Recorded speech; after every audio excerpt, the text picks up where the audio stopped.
this is the faceless flipper, and today we're going to be learning how to do a Z choker. So first you're going to start with your ballet in ice pick position.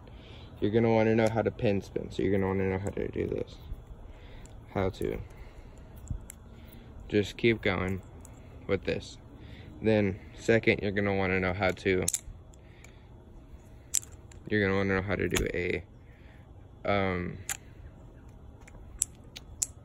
a choker fan. Then you're going to want to catch it like this. You're going to it's just going to go in between your middle and pointer fingers. It's going to go like this. You're going to kind of twist your hand like that. And then that is going to make the spin. And then after, you're going to want to catch it like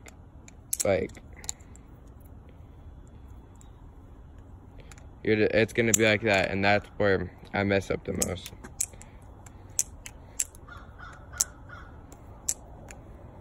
But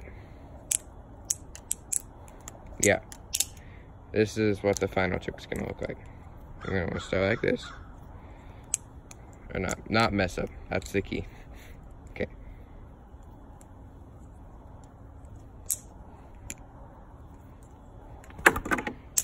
Yep. That's gonna be Balisong tutorial number 1. More Balisong tutorials soon. Hope you had a great Christmas. Bye.